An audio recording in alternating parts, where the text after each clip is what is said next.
Türbesinin önünde büküldü belim, sordular suali, tutuldu dilim.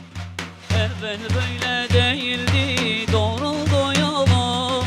Yanıyor Allah'ım, içim yanıyor. Beni böyle görenler Mecnun sanıyor. Yanıyor Allah'ım, içim yanıyor. Beni böyle görenler Mecnun sanıyor.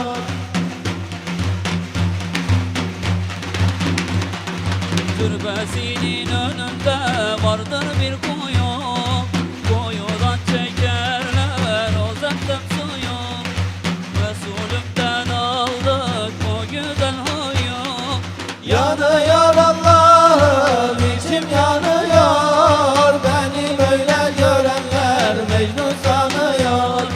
Yanıyor Allah'ım, içim yanıyor. Beni böyle görenler Mecnun sanıyor.